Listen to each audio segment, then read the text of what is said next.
नमस्कार, आप सभी का हमारे चैनल में स्वागत है। दोस्तों, बीजेपी ने जब दिल्ली में विधानसभा चुनाव हार गया, जब एमसीडी की चुनाव हार गई, तो प्रधानमंत्री नरेंद्र मोदी ने फिर एक नया दांव खेलना स्टार्ट कर दिया। दोस्तों, आप सभी को ज्ञात ही है कि किस प्रकार से दिल्ली के सीएम को गिरफ्तार कराया गया, दिल्ली के मुख्यमंत्री, दिल्ली के शिक्षा मंत्री, दिल्ली के स्वास्थ्य मंत्री एवं दिल्ली के अनेक लोगों को जो राजनीतिक सत्ता पर हासिल है, उन सभी को गिराने का प्रयास किया गया, उन्हें किसी प्रकार से तोड़ने का प्रयास किया गया। किस प्रकार से संविधान की हत्या की जा, किस प्रकार से लोकतंत्र की हत्या की जा रही है।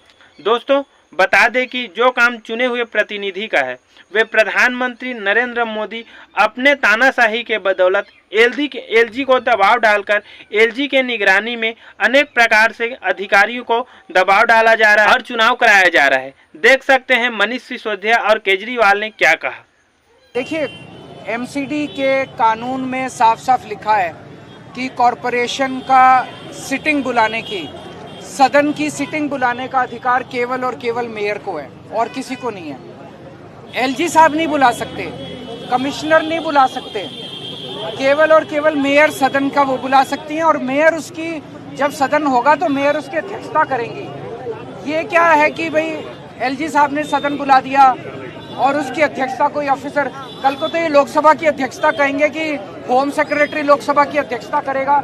हम जनतंत्र में रहते हैं, हम डेमोक्रेसी में रहते हैं। दूसरा, कानून में लिखा है कि जब भी सदन बुलाया जाएगा 72 घंटे का उसमें समय दिया जाएगा। कोई काउंसलर बाहर चला गया, कोई काउंसलर अवेलेबल नहीं है, सबको टाइम की जरूरत होती है।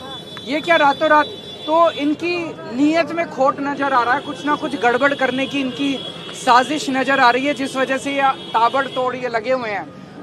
अभी मेरे को पता चला है मेयर ने शायद चिट्ठी लिखी है कमिश्नर को, उन्होंने आज होने वाले चुनाव को गैर कानूनी और असंवैधानिक घोषित कर दिया है और कमिश्नर को कहा है कि आज का चुनाव ना कराए। नित नए कारनामे, लोकतंत्र की हत्या के, संविधान की हत्या के, भारत की आत्मा की हत्या के रोज नए कारनामे भारतीय जनता पार्टी द्वारा किए जा रहे हैं। कल रात ये लोग कोशिश कर रहे थे कि नगर निगम की स्टैंडिंग कमेटी का जो चुनाव होना था, जिसको कल मेयर साहिबा जो अभी मेरे साथ बैठी हैं, ये कराने की कोशिश करती रही, पूरे दिन नहीं हो पाया, तो इन्होंने अपनी मेयर के अधिकारों का इस्तेमाल करते हुए जो कानून ने इनको दिए हैं, चुनाव की अगली तारीख तय कर, जो कि कॉन्स्टिट्यूशनली कानूनी रूप से इनके अधिकार क्षेत्र में आता है। लेकिन एलजी साहब ने पहले तो कमिश्नर को आदेश दिए कि रात को 10 बजे तक चुनाव करवा दिए जाएं। कमिश्नर को आदेश दिए और मेयर ना मिले तो डिप्टी मेयर को पकड़ लो, डिप्टी मेयर ना मिले तो किसी भी सीनियर काउंसलर को पकड़ के चुनाव करा दो। रात भर बीजेपी के लोग वहां पे बैठे रहे, बाकी काउंसलर्स इधर उधर चले गए, ना कांग्रेस के काउंसलर्स थे वहां, ना आम आदमी पार्टी के थे। रात को शायद मुझे लगा उन्हें बुद्धि आई होगी, उन्होंने चुनाव टाला, रात को 10 बजे नहीं कराया, लेकिन अब फिर 1 बजे तक चुनाव करवा रहे हैं। ये क्या षड्यंत्र है, क्या लुटा जा रहा है इनका? कुछ तो है जिसके वजह से इतनी बौखलाहट हो रही है कि रात को 10 बजे चुनाव कर लिया जाए, मेयर ना मिले तो डिप्टी मेयर करा ले, डिप्टी मेयर ना मिले तो किसी भी सीनियर मेंबर से करा लो। अब और लोकतंत्र की हत्या करने की बात यह आ गई कि अब वो कह रहे हैं कि मेयर छोड़ो, डिप्टी मेयर छोड़ो, सीनियर काउंसलर छोड़ो, अब तो चुनाव करवा लो एडिशनल कमिश्नर एमसीडी की अध्यक्षता में 1 बजे। ये सबसे खतरनाक है। दिल्ली नगर निगम, जिसको कॉरपोरेशन कहते हैं, ये कॉरपोरेशन एक इलेक्टेड बॉडी है, चुने हुए लोगों की इकाई है, वो उनका हाउस है, चुने हुए लोगों का।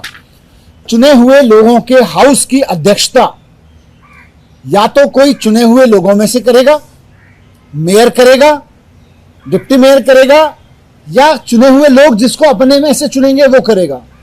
किसी अधिकारी के पास तो कभी भी चुने हुए सदन की अध्यक्षता करने की पावर ही नहीं हो सकती है। मुझे समझ में नहीं आता कि ये, जैसे चंडीगढ़ में एक मिस्टर मसीह नाम के कोई व्यक्ति थे, उन्होंने किया था, सारी धज्जियां उड़ा दी थी चंडीगढ़ के चुनाव की, और सुप्रीम कोर्ट में उनकी इज्जत तार तार हुई थी, लेकिन उससे पहले वो संविधान की और कानून की इज्जत तार तार कर चुके थे।